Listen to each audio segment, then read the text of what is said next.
Aviator, and she having the student pilot license, and a great inspiration for all. And today we have Dr. Abdul Salam Silvani, the director of the Iskola School, Malappuram, and the great parents of Mariam Jumana, and our management committee members and other guests.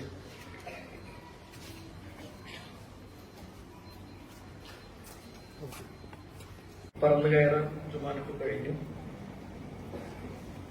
അതോടൊപ്പം തന്നെ ഒരുപാട് പുതിയ ജനറേഷന്റെ മനസ്സിൽ പറക്കാനുള്ള വലിയ മോഹത്തിന്റെ ചിറകുകൾ മുളപ്പിക്കാനും മറിയം ജുമാനക്ക് കഴിയും. എന്റെ സമുദായത്തിലെ ആളുകൾ എന്നും വെള്ളക്കോരികളും വിറക് വെട്ടികളുമായി മാറേണ്ടവരല്ല. അവര് വലിയ വലിയ ഉയരങ്ങളിലേക്ക് എത്തേണ്ടവരാണ്. അക്ഷരാർത്ഥത്തിൽ വലിയ ഉയരങ്ങൾ താണ്ടിക്കൊണ്ടാണ് ജുമാന ഇന്ന് ഇവിടെ പറന്ന് വന്നിട്ടുള്ളത്.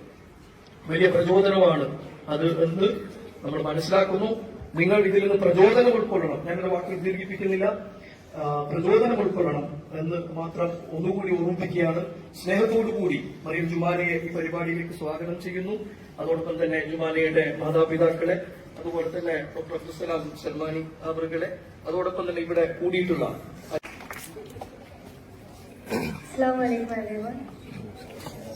എല്ലാവർക്കും സുഖല്ലേ? വളരെയധികം സന്തോഷമുണ്ട്. എനിക്ക് ആദ്യമായിട്ടാണ് ഇങ്ങനെ ഒരു സ്വീകരണം കിട്ടുന്നത്. ബാൻഡും കുറെ റോസ്. അപ്പൊ എനിക്ക് ഭയങ്കര ഇഷ്ടമാണ് റോസൊക്കെ. കുറെ റോസ് കിട്ടിയിട്ടുണ്ട്. വളരെയധികം സന്തോഷം. ഞാൻ പറയുന്നത് മനസ്സിലാവുന്നില്ലേ? കുറച്ചുകൂടി കണ്ടിട്ടുണ്ടായിരുന്നു, അല്ലെങ്കിൽ ബാക്കപ്പ് മണി കൂടി. ഓക്കെ ആണോ? ഓക്കെ. നല്ല സന്തോഷമുണ്ട് ഈ ഒരു വേദിയിൽ ICT ഇംഗ്ലീഷ് സ്കൂൾ പഠന ഇവിടെ എത്തിച്ചേർന്നതിൽ.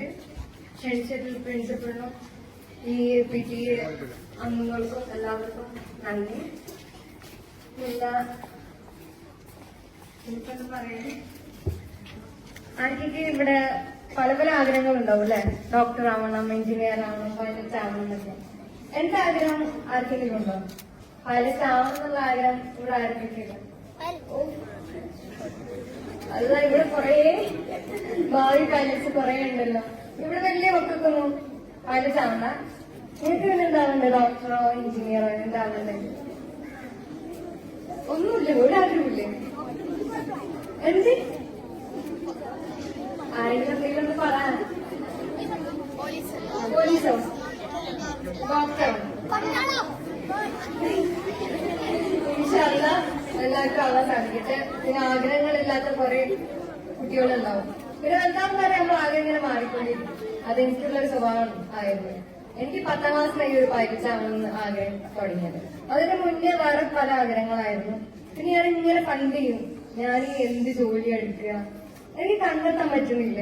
ഞാനിപ്പോ എന്താകുക? ഇവിടെ ചിലവരുണ്ടാവും, ഞാനിപ്പോ എന്താ ഭാവിയിലാവുക, +2 കഴിഞ്ഞിട്ട് എന്താ എടുക്കുക എന്നൊക്കെ. അപ്പം അവരോട് പറയാനുള്ളത്, ആഗ്രഹങ്ങളൊക്കെ ആ ഒരു ടൈമിലാവുമ്പോൾ, നമ്മളെ പെർട്ടിക്കുലർ ടൈം ആകുമ്പോൾ നമുക്ക് ആഗ്രഹങ്ങൾ ഓട്ടോമാറ്റിക് വന്നോളും.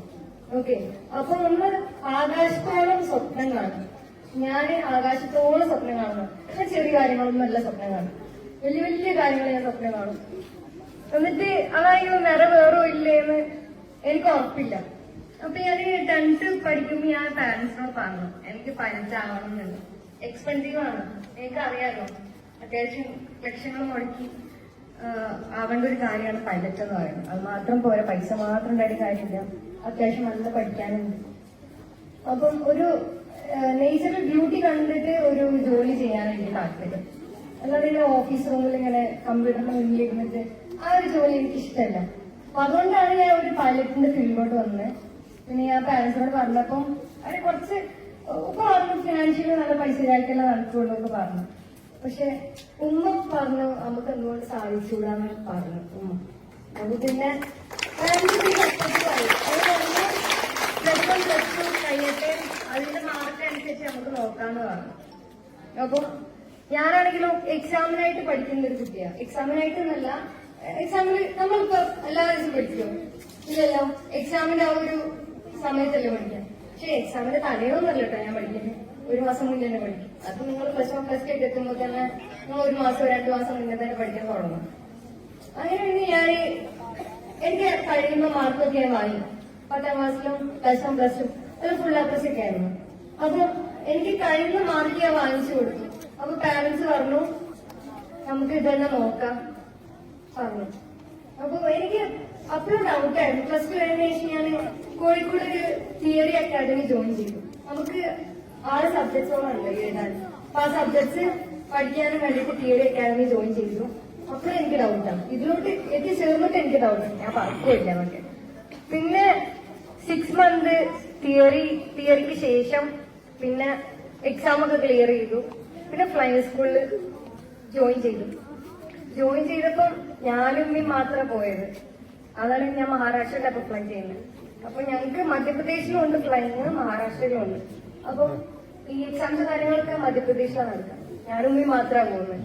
ആദ്യമായിട്ട് ഇങ്ങനെ പുറത്തു പോകുന്നത്, അതും ഞങ്ങൾ രണ്ടാളും മാത്രം.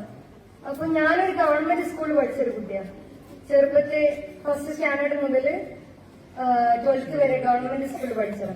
അതിൽ ഞാനിവിടെ കാസർഗോഡ് കാഞ്ഞങ്ങാടില് 3ാം ക്ലാസ് 4ാം ക്ലാസ് പഠിച്ചിട്ടുണ്ട്. ഇവിടുത്തെ ഭാഷയൊക്കെ മറന്നുപോയിട്ടുണ്ട്. ഞാൻ കുറെ നാളായി ഉമ്മാനോടും ഉപ്പാനോടും പറയുന്നത് കാസർഗോഡ് പോവില്ലേ എന്നൊക്കെ പറയുന്നു.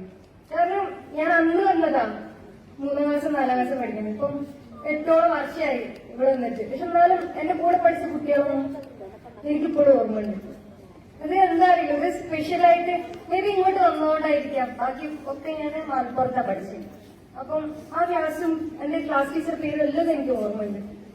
അപ്പം ഇവിടുത്തെ കുട്ടികളൊരു സ്പെഷ്യലി എന്ന് പറയുമ്പോൾ എന്താ അറിയില്ല, ഞാൻ ഇവിടെ എത്തിച്ചേർന്നപ്പോൾ തന്നെ എന്താ അറിയില്ല, എനിക്കൊരു ഭയങ്കര ഹാപ്പി ആയിരുന്നു. നല്ലൊരു ഹാപ്പി മൊമെന്റ് ആയിരുന്നു ആ സ്വീകരണം ഒക്കെ. Thank you everyone. പിന്നെ പ്രത്യേകിച്ചൊന്നും അങ്ങനെ പറയാനൊന്നുമില്ല.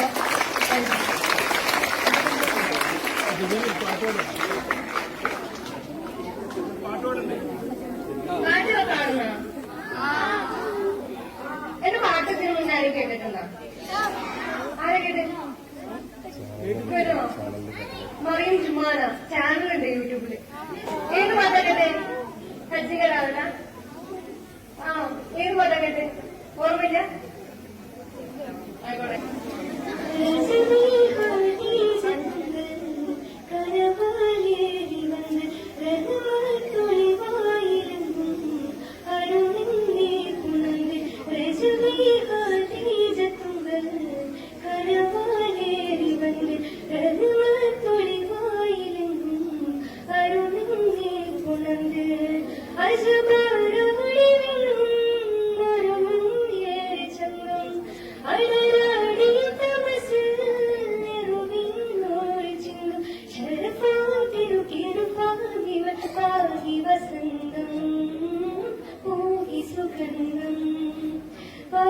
വസന്തം പൂകി സുഗന്ധം രജനി